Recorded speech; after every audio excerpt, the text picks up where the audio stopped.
Você já escutou frases como virei mocinha, estou naqueles dias, estressada assim só pode ser TPM, come um chocolate que passa, estou de Chico. Você já parou para pensar sobre essas frases? Por que a menstruação ainda é um tabu? Por que ainda falamos estou naqueles dias e não estou menstruada?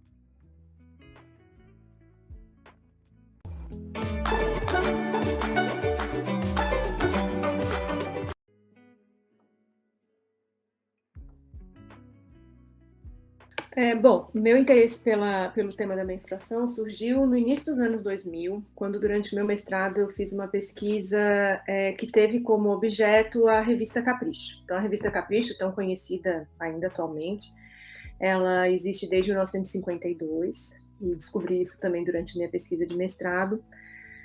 E durante a pesquisa, que tinha como foco a sessão de cartas das leitoras, discutir sexualidade, gênero, eu me deparei com inúmeras publicidades sobre os mais diferentes produtos que estariam dentro daquela época sendo pensados para as mulheres, desde a década de 50 até os anos 2000, que foi o período que abrangeu a minha pesquisa.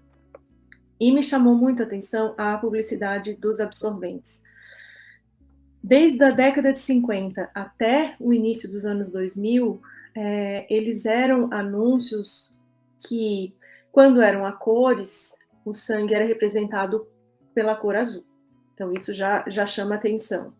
As mulheres, muitas vezes, vestindo roupas claras, praticando atividades físicas, fazendo os movimentos mais mirabolantes, com a perna o mais aberta possível, enquanto estavam menstruadas. E aquilo, desde aquela época, me chamou a atenção, né? O quanto era contraditório todo aquele cenário, as cores utilizadas, os termos utilizados, né? Porque, na verdade, não se falava a palavra menstruação até muito pouco tempo nas publicidades. Então, era quando você está naqueles dias, né? Então, usava palavras que sequer nem o sangue aparecia, o vermelho, e muito menos a palavra menstruação. A gente costuma brincar que quando adolescentes, né, muitas vezes, se uma colega precisa de um absorvente, aquilo é passado escondido, né? Quase parece que estão assim traficando drogas, né? Na hora de passar o absorvente para amiga, a amiga esconde, dribla, coloca aqui no canto da calça, coloca na bolsa, sai correndo, é quase uma performance toda em torno disso.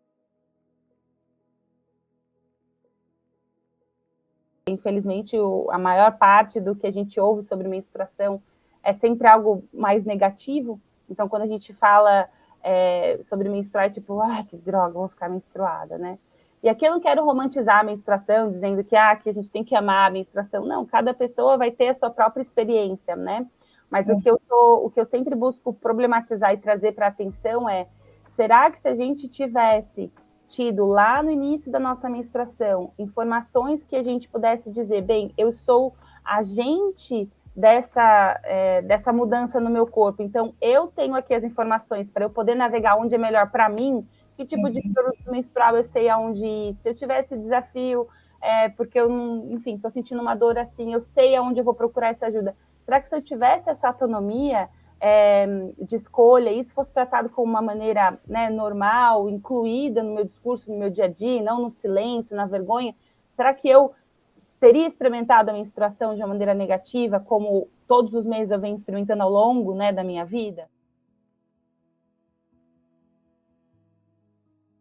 E o que a gente percebe é que há uma exígua produção, né? Então, com relação a publicidades, a gente encontra bastante coisa, né, na área da comunicação, alguma coisa na área da psicologia, na área da história, da sociologia, dependendo do enfoque que se dá. E com relação à menstruação, também não se encontra muito material, mas se encontra entre principalmente autoras da área da antropologia e também predominam estudos que venham da área de conhecimento dos estudos de gênero e dos estudos feministas. Então, a gente encontrou vários estudos falando sobre os tabus culturais em torno da menstruação. Numa determinada cultura, a mulher, quando está menstruada, não pode plantar, na outra, não pode participar de um culto religioso, na outra, tem que dormir do lado de fora da casa. Então, tem vários estudos mostrando essa pluralidade dos tabus, né, em torno da menstruação. Mas o que a gente percebeu é que não tem uma produção muito presente, representativa, constante, e pela área da psicologia, pouquíssimo material foi encontrado.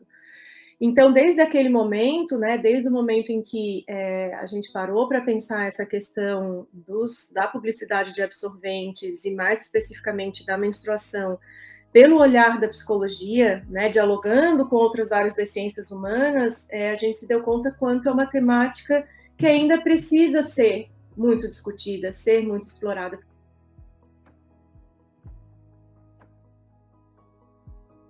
O conceito de pobreza menstrual engloba a falta de dinheiro para comprar produtos de higiene menstrual, a falta de acesso à água e ao saneamento básico. Pessoas em situação de rua, privadas de liberdade, que vivem em abrigos, em campos de refugiados, em áreas rurais e remotas e em situação de pobreza, são as mais vulneráveis a esse problema. Você já parou para pensar em quanto custa menstruar? Tem uma definição, recentemente saiu uma definição sobre o que é saúde menstrual, né? Então, essa definição ela tem base no conceito de promoção de saúde. Então, é o estado completo, físico, mental e bem-estar social, e não apenas a ausência de enfermidade relacionada ao ciclo menstrual. Entende ciclo menstrual para além dos nossos sistemas reprodutivos, vamos ser bem didático, como normalmente a gente ouve falar sobre menstruação, né? Que é para além, né, do nosso corpo, a gente consegue entender que, na verdade, o nosso corpo, a maneira como a gente se comporta, também está correlacionando, né, e com tudo que está à nossa volta. E isso influencia o nosso estado físico, isso também vai influenciar o nosso estado mental, o nosso bem-estar social, isso tudo correlacionando, né, com quem a gente é nesse mundo também. Quanto à menstruação, e principalmente por ser algo que envolve aspectos políticos, sociais e econômicos, históricos, ela é vivida de maneiras diferentes, né? Dependendo se eu sou uma menina branca, se eu sou uma menina de camadas médias, se eu sou uma menina negra, se eu sou um homem trans.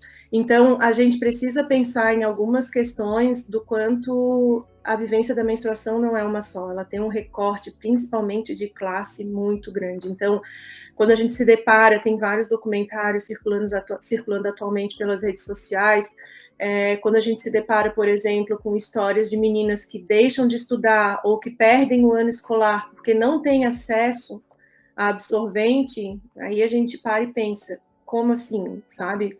Por que isso ainda não é uma política pública? Eu deixei de estudar no 7º ano porque eu não tinha absorventes para ir para a escola. Eu colocava pano quando eu estava menstruada e o pano não segurava. Então manchava minha roupa, eu tinha que ficar colocando casaco para amarrar. Eu acho muito triste uma criança, um adolescente ter que desistir do sonho, ter que desistir da escola, porque a escola é o nosso sonho. Ter que desistir porque não tem um absorvente para colocar. Gente, um absorvente, o que é um absorvente? A gente resolve esse problema, né? E o problema da dignidade menstrual, ele tem N pontas, como eu falei. O primeiro é o tabu, a gente precisa falar sobre isso, em todos os lugares, né? Em todos os espaços. O segundo é que se é verdade que meninas faltam à escola por não ter absorvente, por não se higienizarem direito, que pessoas que utilizam outros subterfúgios que não absorvente por falta de acesso, como pão, tecido, jornal, etc., podem sofrer problemas de saúde ginecológica por conta disso, infecção, né, uma série de coisas, problema no útero, blá, blá, blá, blá, e gera uma demanda para a saúde pública. E se é verdade que essas pessoas não têm acesso, não conseguem fazer a sua higiene menstrual, por quê? Está desempregada, porque o absorvente é caro, porque não tem acesso à água tratada, não tem acesso a saneamento, não tem acesso a banheiro, o problema da menstruação não é mais um problema individual da mulher ou de quem menstrua. É um problema político, é um problema público, é um problema de todo mundo, é um problema do Estado.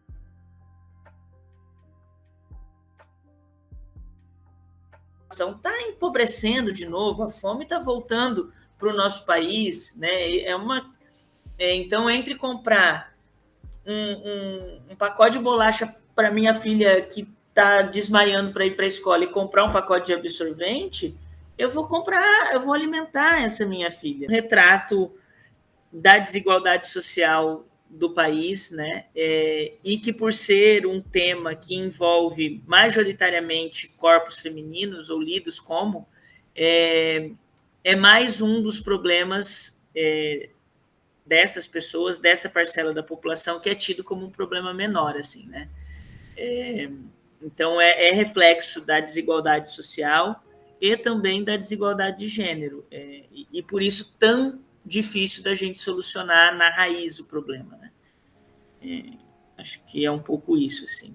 Os desafios para falar sobre saúde menstrual tem a ver mais com isso, tem a ver com a gente fazer essa transposição, da gente tirar do biológico e colocar isso também numa esfera social. E esse eu acho que é um dos principais desafios, né? Por exemplo, existem alguns pilares que normalmente a gente trabalha na promoção da saúde menstrual, né? Um deles é que o acesso à informação ele precisa chegar no tempo adequado. Ele precisa daquela informação. Então, no caso da menstruação, ela precisa vir antes de você menstruar. O que é isso? Então, todas essas conversas a gente precisa ter. As meninas precisam ter acesso a essa informação para entender.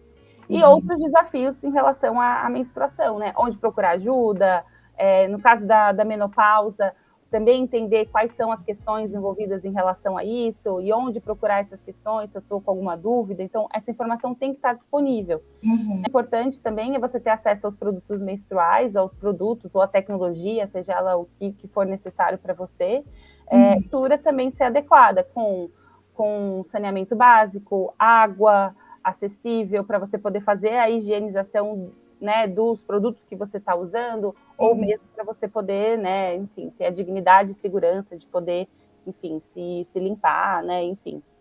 Mas todos esses desafios, né, muitas vezes a gente não tem clareza de que isso muitas vezes não é só uma questão do indivíduo. Então, nesse aspecto especificamente, só nesse eixo que eu estou falando, muitas vezes a gente coloca isso como responsabilidade da pessoa, que é ela a informação, que é ela que tem que ir atrás dos produtos, que é ela que tem que saber como, né? E a gente, sobre esse espaço mais social, né, começando a problematizar isso e conversar com outras pessoas, a gente passa a entender que, na verdade, tem toda uma estrutura e um mecanismo em volta que impedem a gente, muitas vezes, de saber o que fazer, onde fazer, e não é a ignorância, e não é uma falta de vontade daquela pessoa, é que tudo colabora para que aquilo se comporte daquela maneira, né? Para que daquela forma a gente, enfim, se comporte. Esse primeiro pilar aqui, né, de acessar a informação, os produtos e a infraestrutura, ele fala muito já, né, de que a gente precisa ter um entorno da gente preparado para entender o que é, né, a saúde menstrual. E outra questão, assim, da visibilidade que tem dado. Vamos pegar especificamente o veto do presidente aí, Jair Bolsonaro, sobre, né, a lei de promoção de saúde menstrual, né, nacional. É uma lei potentíssima, é uma lei que mostra um avanço gigantesco, né? Tem muita gente que fala assim, o Brasil entrou tarde nessa conversa, outros países já estão debatendo sobre saúde menstrual há muito tempo, né?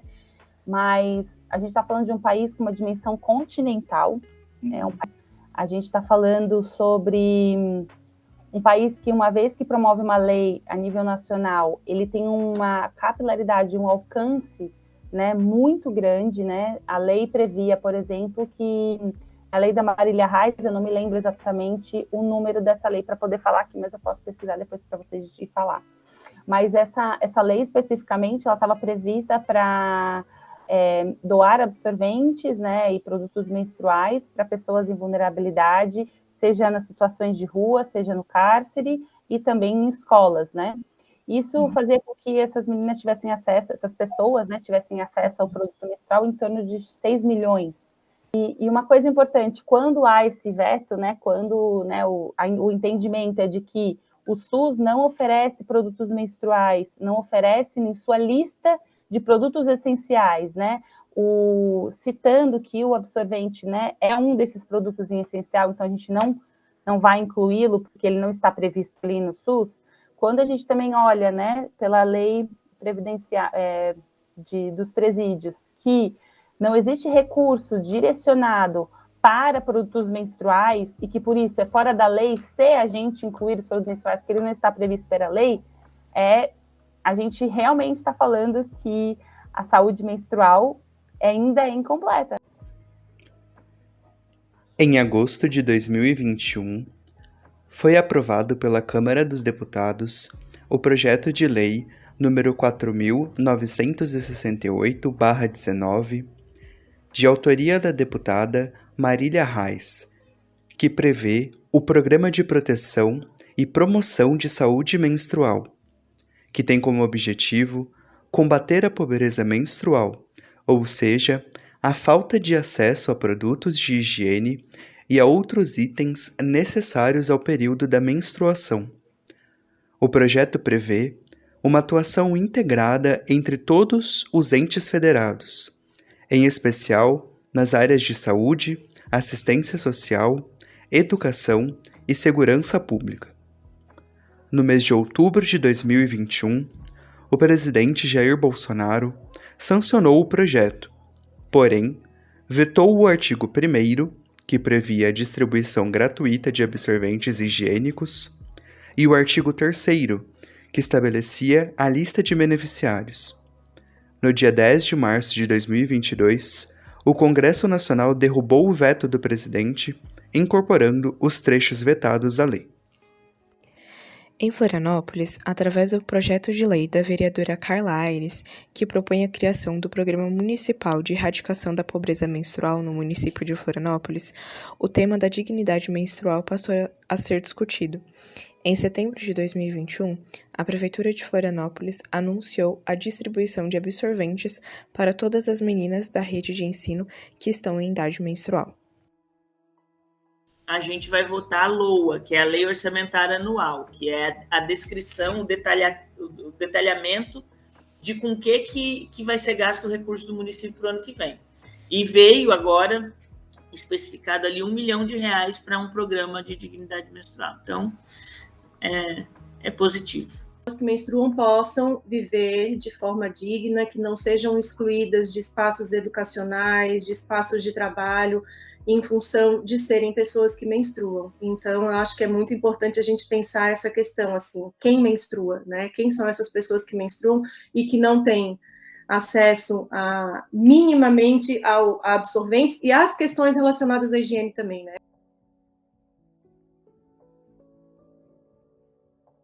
A quantidade de absorventes que foi em torno do ano 2016, 2017, foi muito interessante, que foi bem no momento onde a gente começou a perceber a entrada de alguns anúncios que fugiam desse padrão, que desde a década de 50, pelo menos, a gente encontrava. Então, a gente passou a encontrar alguns anúncios, e um bem emblemático é aquele da Always Like a Girl, que vai trazer corra como uma garota, faça como uma garota, jogue como uma garota, sem sequer usar a palavra menstruação, e a gente só vai saber que é da Always, que é uma publicidade de absorvente, porque no final aparece o símbolo, que vão usando de estratégias, né, muito presentes, muito atuais, para conquistar de uma forma afetiva a pessoa que está do outro lado, né, com relação ao produto que está sendo divulgado, sem divulgar o produto, né, isso é que é interessante. Mas começaram a trazer uma outra forma de problematizar nos anúncios publicitários, de publicizar a ideia das publicidades de absorvente e da menstruação.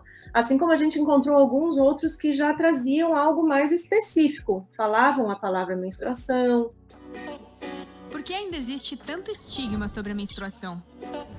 Por que fomos ensinadas que nossos sentimentos têm sempre a ver com a TPM? Porque as pessoas ainda acreditam que menstruar nos limita. Por que escondemos nossos absorventes? Eu não vou esconder quem eu sou. Eu vou construir o meu futuro. E se der medo, eu sou um novo ciclo.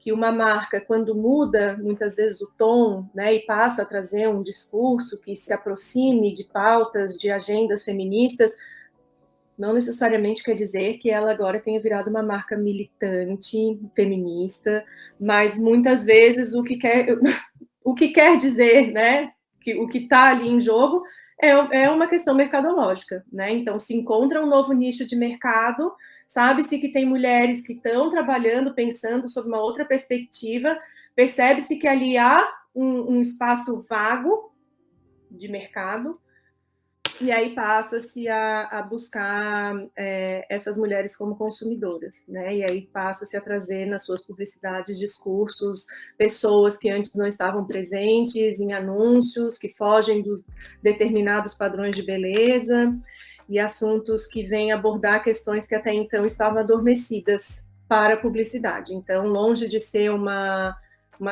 publicidade militante, né? É muito mais se aproveitar de um momento e encontrar essa brecha no mercado. E muito acontece também dessa lógica dentro da ideia das publicidades de absorvente, com todo esse mote de empoderamento, etc., que é algo bastante questionável e polêmico, né? No meio digital, não só via publicidade, agora já pensando em outros espaços, a presença de mulheres, né, que a gente pode chamar, já é chamado dessa forma, de um ativismo menstrual, mulheres que têm aproveitado as redes sociais, canais no YouTube, blogs, perfis no Instagram, no Facebook, para discutir a questão da menstruação. Saindo de um discurso individualista para um discurso coletivo, social, isso é super positivo, né? E isso vai modos de pensar para a gente refletir outras coisas. Então é bom, pensando do aspecto educativo, a gente está num momento muito legal de aprendizagem, né? Eu vejo muito dessa maneira. E eu acho que a gente está num momentum, assim, a gente tem que aproveitar, porque esse momentum, vamos dizer assim, esse momento que a gente está vivendo de falar sobre pobreza menstrual, ele está dando possibilidade para a gente tocar em outras coisas que a gente não consegue falar, ou não tem conseguido falar nos últimos anos de maneira tão aberta.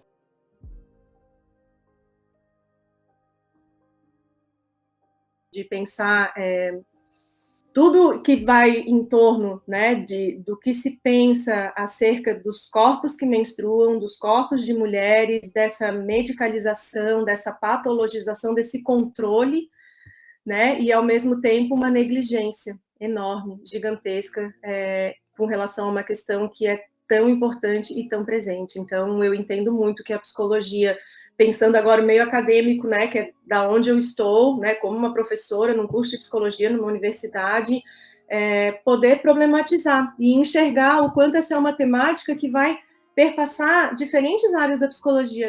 De várias maneiras. Eu percebo que a psicologia deve, né, inclusive, estar mais próxima dessa temática, exatamente porque ela fala de garantia de direitos. E a psicologia, por premissa, ela se propõe a isso, ela se propõe a articular nessas garantias de direitos, né, das pessoas que estão em vulnerabilidade, né, enfim, quando a gente pensa em violência contra a mulher, a gente também está incluindo aqui da violência, né, da menstruação, de você não ter, né, os acessos aos produtos menstruais, não menstruar com dignidade, enfim. Então, a psicologia, na minha percepção, deveria estar e deve estar mais próxima dessa temática, porque ela ajuda a gente a articular em outras áreas de garantia de direitos, que é o que a gente já se propõe. Eu acho que a psicologia tem muita coisa a contribuir, muita coisa mesmo, né? Mas acho que também tem muita coisa para aprender. A gente tem muita coisa que a gente não sabe, assim, que a gente precisa realmente ter mais estudos, né? Conhecer mais e, enfim, pesquisar mesmo, a gente precisa de muito mais pesquisa. Acho que tem muitas coisas também da própria medicina que nos revelam, vamos dizer assim, que vai para cima da gente também, né? Esse saber médico que a gente foi educado, né? Os profissionais da saúde, a gente sabe bem disso, né? Assim, então, a gente fica meio que submetido a esse saber, assim, né? Então, acho que a provocação que eu acabo fazendo aqui, para mim mesmo, né, e também como profissional, é um pouco como que a gente também produz esse saber, né? Como que a gente não fica só vinculado a esse saber que é o saber específico, né, do médico, mas que a gente também procura olhar na nossa prática clínica, na nossa escuta, se existe, né, e obviamente beber de outras fontes, né, que a gente vai fazer isso isoladamente, mas que a gente se aproprie dessa temática, né?